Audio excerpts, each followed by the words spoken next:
Eh, eh, salut, moi c'est Cora. Bienvenue sur mon potager sur les cailloux. Je vous explique pourquoi je suis là sur YouTube après Insta et TikTok. Mais ça, c'est après ça.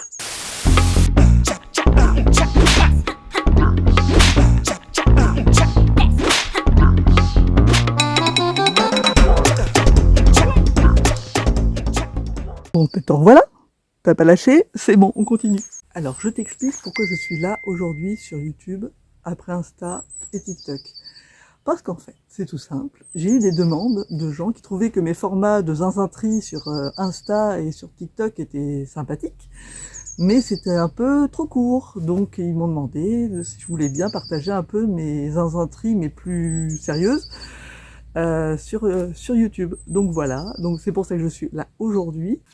Alors, pourquoi le potager caillou? Alors déjà, il faut savoir que je suis en Périgord. Mais en Périgord, le Périgord limite blanc, donc on est sur la pierre. Je sais pas si vous voyez derrière moi, là tout ça, c'est un muret en pierre sèche. En fait, ça veut dire qu'à une époque là, sur mon terrain où j'ai ma maison actuellement, et là c'était un champ, et les bergers qui gardaient leurs bêtes, et ben ils s'ennuyaient, donc ils sortaient pour pouvoir cultiver un petit peu aussi leur terrain. Ils sortaient tout ce qu'ils pouvaient de pierre et ils l'ont mis là. Sauf qu'ils n'ont pas tout sorti. Il y en a encore là derrière. Quand j'ai commencé mon jardin, début 2019, j'ai commencé en me disant je vais jamais réussir à faire un jardin là. On a ça de terre et dessous, on creuse un peu et dessous, eh ben, c'est du caillou. D'ailleurs, il y a qu'à voir quand les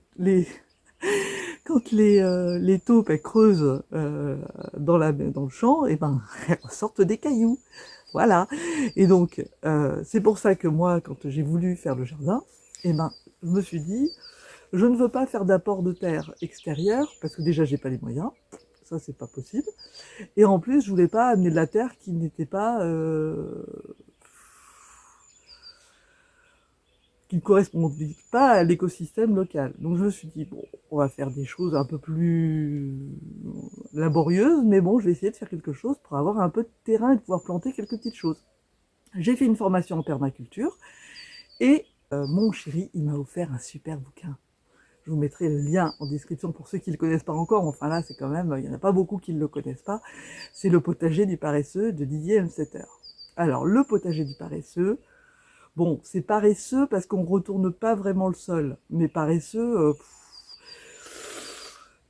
voilà. Moyen moins la paresse, hein, parce que même si on a des transats, on fait quand même pas mal de boulot dans le jardin. Mais bon, voilà, voilà. J'ai découvert ça, et donc Didier Hemstetter, et ben j'espère que je prononce bien son nom.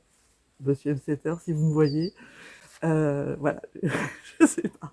Sa technique, c'est de nourrir le sol et de couvrir le sol. Donc, bon, beaucoup de permaculteurs couvrent le sol, mais sa force à lui, c'est qu'il couvre le sol avec du foin. Il a fait une analyse des apports de différentes couvertures de sol, et notamment celle du foin par rapport à la paille, par rapport au fumier, etc. Le foin, c'est celle qui est la plus équilibrée. Ça permet de faire un apport équilibré en azote, en phosphore et en potassium, les fameux NPK, qui sont nécessaires à la vie du sol. Et surtout, on fait travailler, alors vraiment j'assume, je suis une esclavagiste notoire, j'esclavagise les petits vers de terre qui sont dans mon jardin et qui sont venus petit à petit le retourner naturellement. J'ai entièrement couvert de foin mon jardin, donc j'ai commencé par une petite bande, les 3 petites bandes qui sont derrière moi. J'ai grandi avec une 3e, est arrivée ma serre. Ensuite, j'ai agrandi avec des zones comme ça sur les côtés, et je vais vous montrer, là-bas, c'est celle de cette année, j'ai agrandi pour faire une zone qui est plus dans la zone moins quotidienne, c'est-à-dire que là, c'est vraiment, j'y suis tous les jours, et l'autre, elle va vivre toute seule, c'est là où je vais mettre les plantations qui n'ont pas besoin d'entretien. Voilà pourquoi je suis là, et donc j'espère que mes zinzintries vous feront plaisir. Si ça vous plaît, n'hésitez pas à partager, venez me suivre sur Insta ou sur TikTok, parce que là je fais des zinzintries sur TikTok et Insta que je ne ferai pas ici, parce que c'est pas la même chose. Et surtout, voilà, je poste beaucoup plus souvent sur Instagram. Là, ce sera vraiment les vidéos plus longues, un peu plus fournies et qui vous permettent d'expliquer ce que je fais. Ça n'a pas lâché, c'est bon, on continue. Allez, j'ai pris la baguette magique et je vous emmène. Alors, hop, suivez-moi. Hop, je fais le tour. Voilà.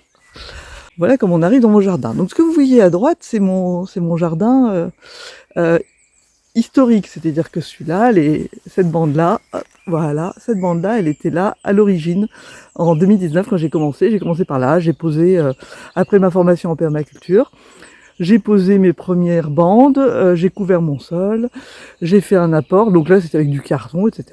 Voilà. Ensuite j'ai agrandi l'année d'après avec ce carré-là. Cette même année est arrivée ma petite serre. Voilà. Hop. Donc là, actuellement, ça commence à pousser. Voilà. Donc, ensuite, j'ai mis un petit triangle ici dans la foulée. Ça, c'était la même année que le deuxième triangle, ici, mais qui était plus petit que ça. Et là, cette année, je viens de l'agrandir parce que j'ai fait une bande complète jusque là.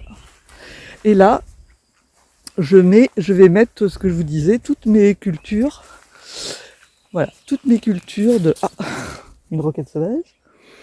Toutes mes cultures de courges, etc. que je vais mettre ici cette année. Voilà, donc où est-ce que j'en suis. Et donc pour vous montrer mon terrain, donc voilà ce qui pousse sur le potager, sur les cailloux. De la pierre calcaire qui fait des super jolis murs en pierre sèche. Ah, c'est beau les murs en pierre sèche. Qu'est-ce que c'est beau! Bon, c'est un peu relou quand tu veux faire un potager. Mais voilà. Et donc ça, c'est l'arrivée. Et je voulais vous montrer. Voilà. Même les taupes, elles sont dépitées. Voilà. Les taupes, elles font des trous. Et voilà. Et elles ressortent des cailloux. Bon, là, c'est des petits cailloux, mais voilà. Elles ressortent des cailloux. Donc en 2020, j'ai mis un mûrier ici, le long de ma serre. Un petit magnolia quelques années plus tard. Et cette année, j'ai mis des artichauts. J'ai agrandi de ce côté-là. Voilà. Hop. Une barrière de framboisiers. Et toujours, bien sûr, mon petit mur. Voilà. Et à cet endroit-là, je vais mettre des fruitiers, enfin des petits arbustes. La rhubarbe qui a commencé à être là. Et je vais mettre j'ai mis des fraisiers cette année à cet endroit-là. Voilà. Qui commence à être content. Voilà. Ce que je vous ai pas montré, c'est ici. En fait, j'ai toute une zone de jachère où j'ai mis là des lavandes. Voilà. Vous voyez, il y a des lavandes, etc. Donc c'est une zone tampon par rapport à la route.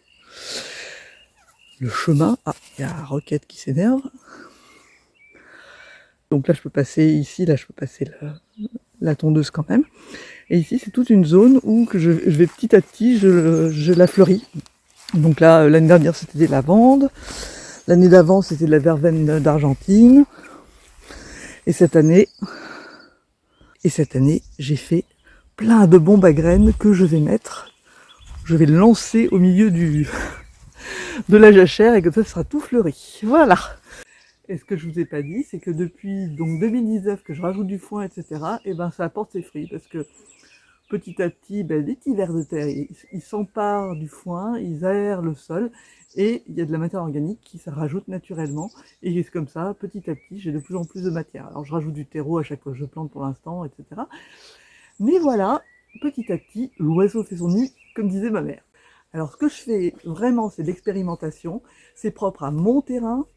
C'est propre à ma culture et à ma façon de vivre parce que j'ai un boulot à côté. Je cultive plutôt avec la météo et voilà, et avec l'inspiration et surtout le temps que j'ai parce que voilà, j'ai une vie aussi.